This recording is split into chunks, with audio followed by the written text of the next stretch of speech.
Ça, c'est des variétés qui sont sorties du contexte de l'agriculture intensive, donc sélectionnées sous forte protection chimique, avec une fertilisation non limitante, pour rechercher le rendement maximum.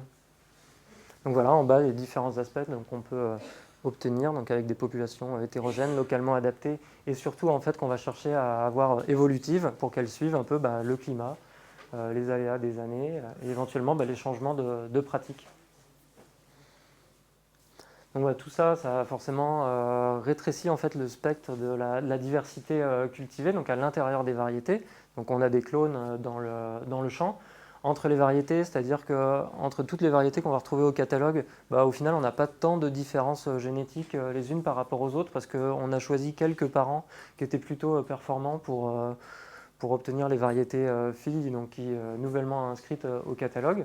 Et puis après, dans les paysages, c'est-à-dire que tout le monde sur la plaine cultive les quelques mêmes variétés. Et donc voilà, donc on arrive au constat qu'on manque de variétés qui sont adaptées aux pratiques agroécologiques. Donc ça, c'est les agriculteurs qui le disent. Et aussi, en fait, on perd aussi l'autonomie par rapport aux semences. On ne sait plus forcément sélectionner, on n'est plus équipé pour. Et donc quand on veut faire ce processus de sélection de variétés paysannes, on se sent un petit peu démuni. Donc deux petits schémas pour expliquer un peu les différentes possibilités. Donc à gauche, c'était la sélection conventionnelle et qu'on a appelée centralisée. Donc en fait, on a des environnements en bleu qui sont très fluctuants d'un endroit à un autre. Et en fait, on va chercher la variété qui arrive à maximiser le rendement dans ces différents endroits, à grand renfort d'azote, de produits phyto et puis d'irrigation. Alors qu'à droite, dans un contexte donc, de sélection paysanne, c'est ce qu'on appelle la sélection décentralisée. Donc la sélection, elle se fait à plusieurs endroits. Et donc là, on va chercher à trouver les plantes qui sont le plus adaptées à l'environnement qu'on cultive.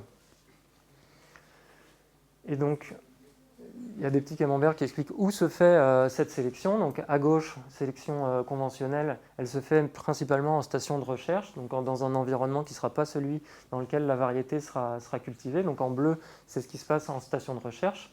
Donc les étapes de croisement, de sélection, les premiers essais. Et après, on va faire la culture dans les vraies fermes. Alors qu'à droite, dans les schémas de sélection participative, on fait les croisements en partenariat avec les chercheurs et ensuite tout le reste du travail va être fait directement dans l'environnement de culture de la variété.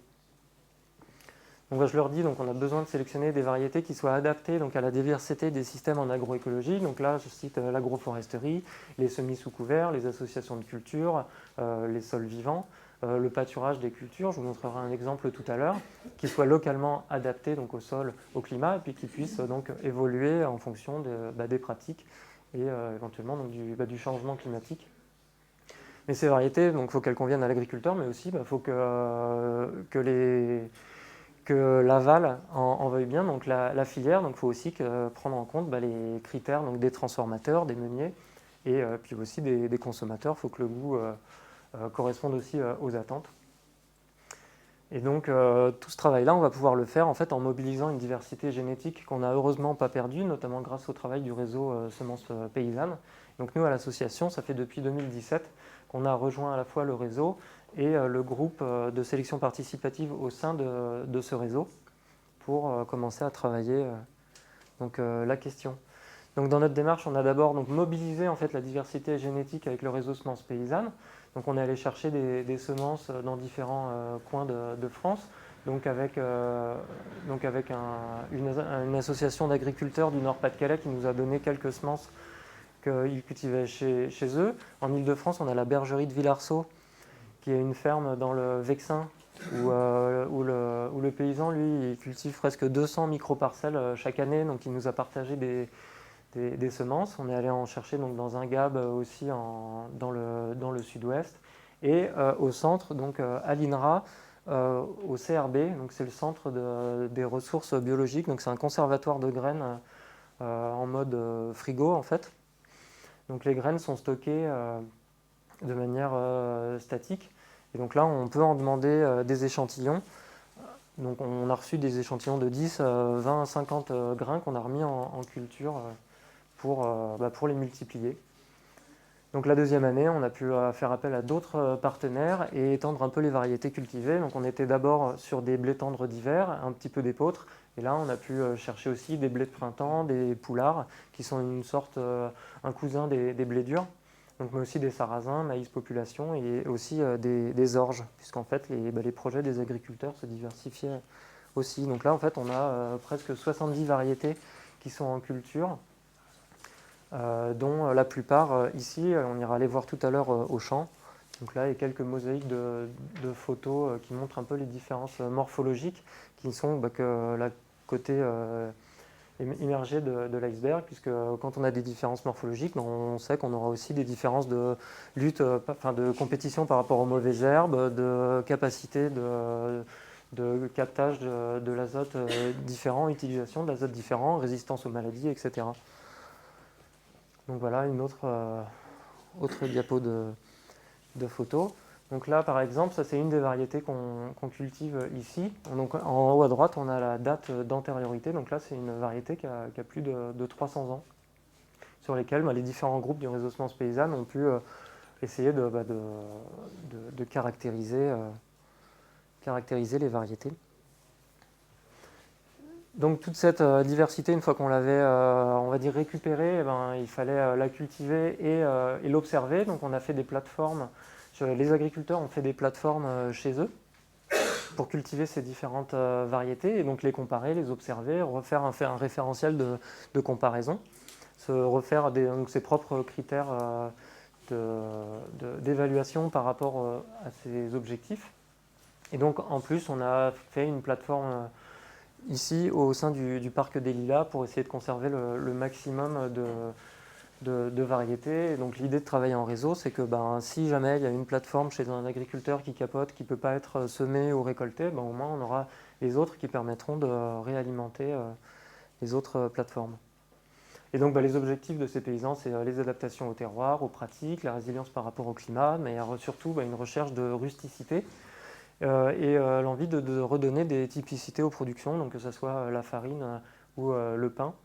Et donc il y a aussi des porteurs de projets qui nous sollicitent pour faire de la bière à partir de semences paysannes, des spiritueux et des pâtes artisanales, et donc notamment pour des valorisations en circuit court.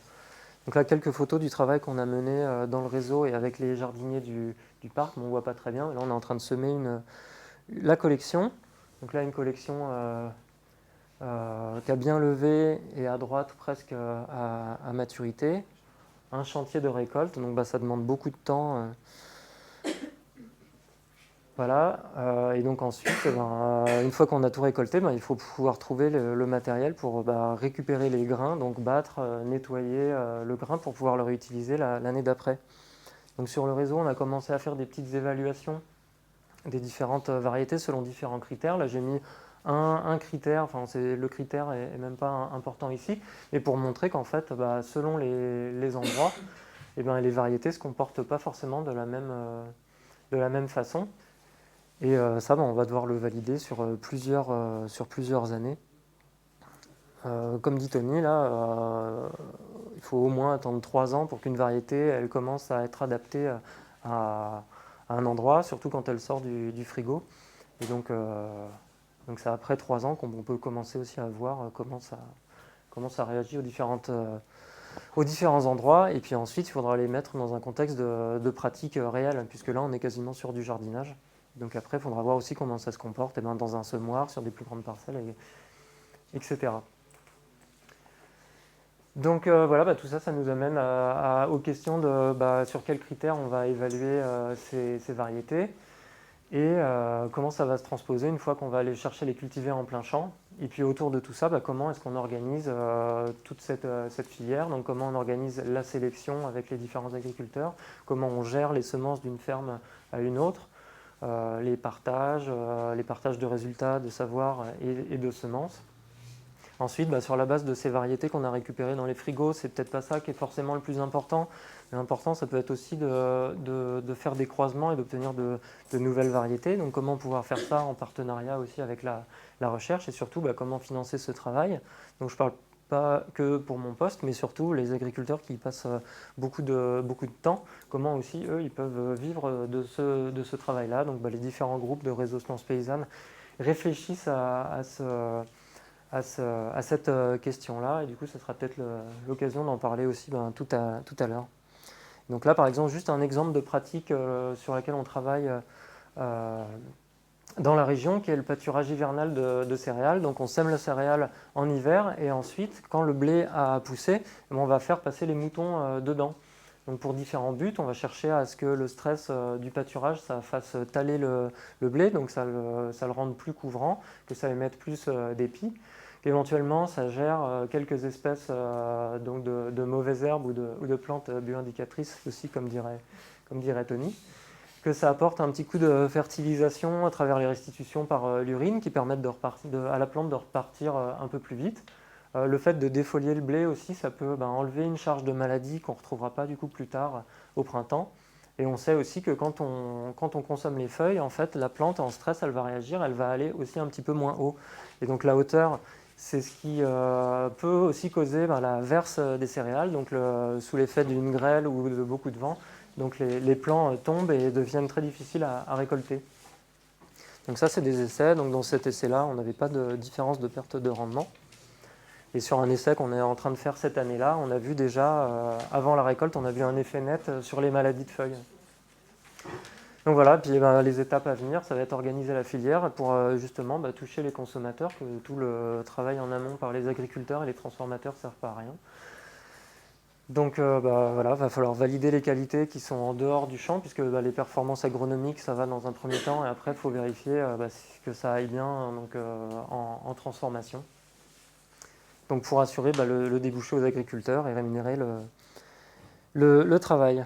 Donc tout ce travail, vous pourrez le suivre au fur et à mesure avec les nouvelles qu'on donne dans l'association. Et donc tout à l'heure, je vous emmènerai donc faire un tour de la parcelle de collection. Et dans cette parcelle, en fait, on pourra faire une sélection de blé qu'on pourra ressemer l'année prochaine. On va faire un mélange, en fait, le mélange qui sera le mélange du parc. Et dans l'idée donc d'avoir un mélange qui soit propre à cet endroit-là.